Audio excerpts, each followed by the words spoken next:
This video will demonstrate the procedure for bone... Ay, perdón.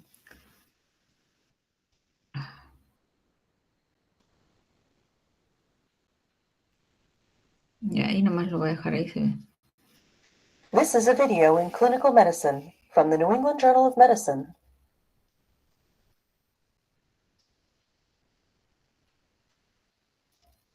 This video will demonstrate the procedure for bone marrow aspiration and bone marrow biopsy from the posterior iliac crest.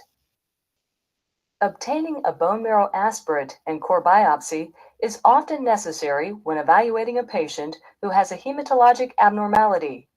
Examining bone marrow is also useful in the diagnosis of metastatic spread of non-hematologic malignancies and to diagnose metabolic disorders. Gather the necessary equipment prior to performing the procedure. You will require equipment for sterile skin preparation and a sterile field, 1% lidocaine buffered with sterile sodium bicarbonate, a 25-gauge needle and 5-milliliter syringe, a bone marrow aspiration needle, a bone marrow biopsy needle, 2 30-milliliter syringes, sterile heparin sulfate, sterile gauze, and bandage. Several types of bone marrow biopsy needles are commercially available. This video will demonstrate the use of the Jamshidi needle for obtaining a core biopsy. There should be an additional team member present responsible for immediate preparation of specimens. As you prepare to perform this procedure, ensure that there are no contraindications, that consent has been obtained after explaining the procedure, and that you have gathered the necessary equipment. Bone marrow aspiration and biopsy should not be performed if an infection of the bone is suspected. As the risk of bleeding with this procedure is low, thrombocytopenia is generally not a contraindication. The posterior iliac crest is the most common site used to obtain bone marrow. This site can be reached with the patient in either the prone or decubitus position. This video will demonstrate the decubitus position. The patient should be positioned in the right or left lateral decubitus position with knees flexed. The posterior iliac crest is located at the center of the posterior superior iliac spine. With the patient lying on his or her side, palpate the posterior iliac crest. If there is a reason not to use the posterior iliac crest, bone marrow aspiration from the anterior iliac crest may be performed.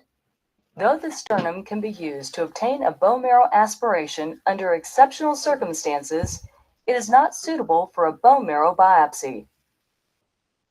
Once the patient is positioned, the site should be prepped with a chlorhexidine scrub and draped with sterile towels. As with all invasive procedures, meticulous care should be taken to minimize the risk of infection. While the invasiveness of the procedure may not necessitate a sterile gown and mask, the operator should don sterile gloves and adhere to strict standard precautions. At a minimum, the patient will need medication for procedural pain. The needs of each patient should be considered and discussed in advance. Local or systemic analgesia, or both, may be indicated. Some patients may need medications to induce conscious sedation. Deep sedation is generally recommended for all pediatric patients. A separate clinician should be responsible for monitoring the patient's sedation and physiological status during the bone marrow procedure. After sterile preparation, 1% lidocaine should be slowly injected to raise a wheal over the biopsy site. Then, infiltrate the periosteum with 2 to 5 milliliters of buffered lidocaine. In the awake patient, ensure the adequacy of local anesthesia by gently tapping the periosteum with the tip of the needle used to deliver the anesthetic. Be sure that you have prepared the appropriate number of 30 milliliter syringes with and without heparin prior to starting the bone marrow aspiration. Inspect the bone marrow aspiration needle and remove the plastic guard if one is present. Hold the needle horizontally and insert it into the skin over the posterior iliac crest. Advance the needle until it contacts bone. To engage the bone, the needle should be rotated alternately, clockwise and counterclockwise, while applying steady pressure. When the marrow cavity is entered, a sudden decrease in resistance is usually felt. The ilium is a large bone, and the marrow space should be located easily. However, the angle of entry is important. In general, the needle should be advanced at an angle completely perpendicular to the bony prominence of the iliac crest. Once the needle is through cortex and the marrow cavity is entered, the needle should stay in place without being held. Next, remove the stylet.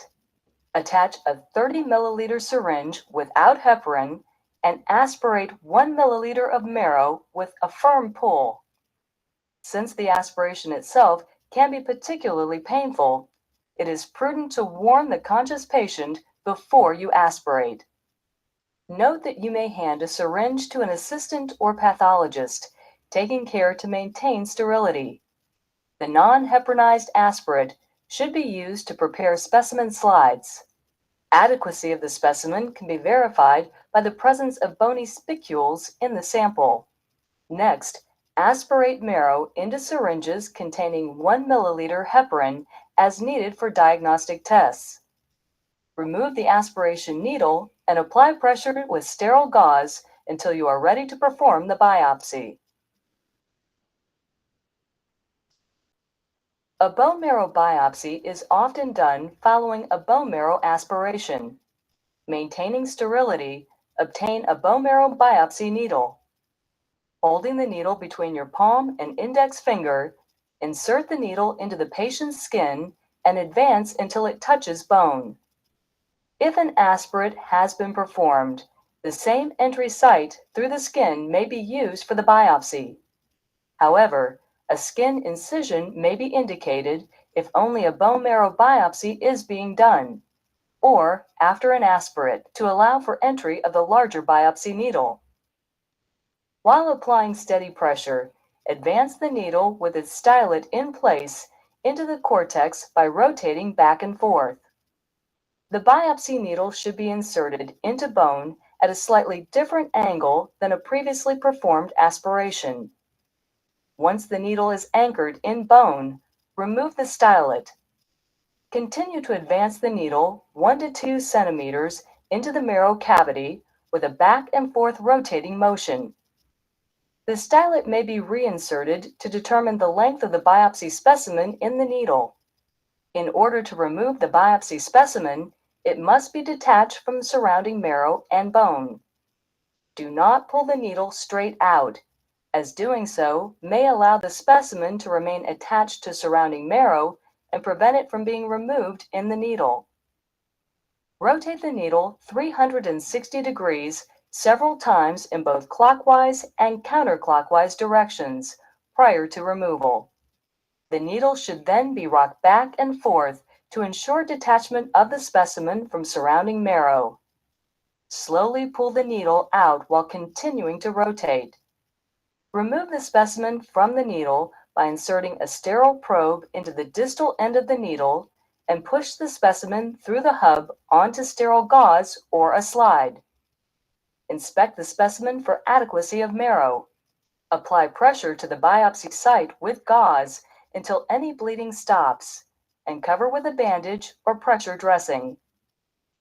Instruct the patient that the dressing can be removed the next day, and that they should protect the wound from contact with water until a firm scab is formed.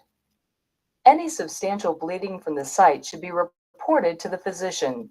The patient may experience soreness at the biopsy site for 1 to 2 days that is best controlled with oral analgesics.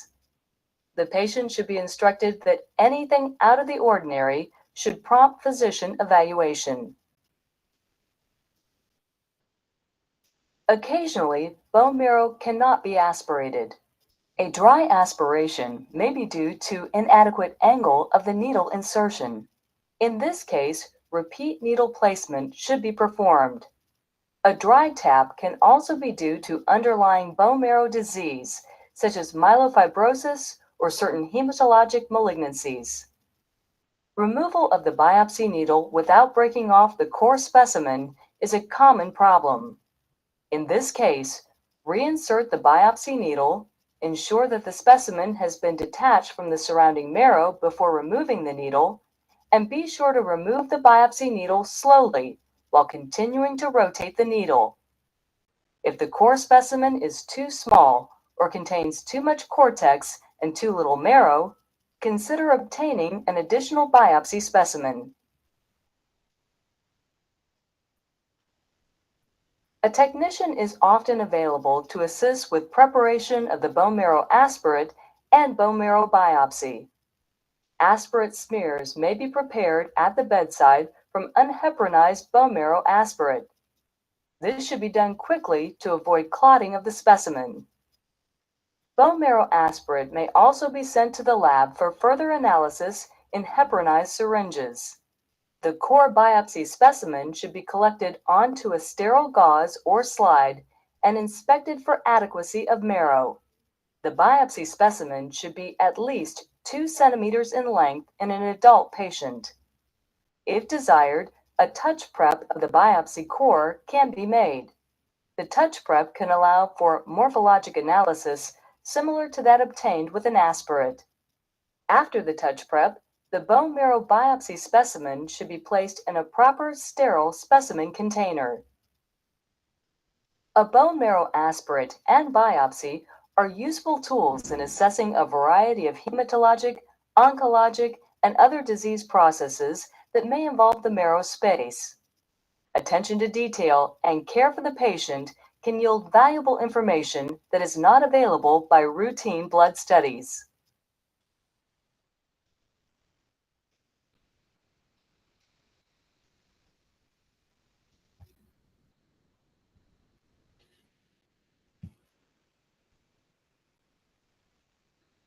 Ya.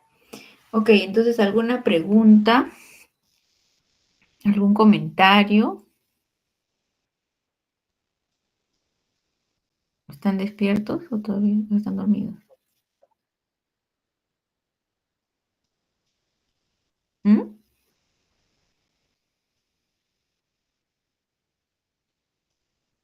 Nada. Bueno, espero que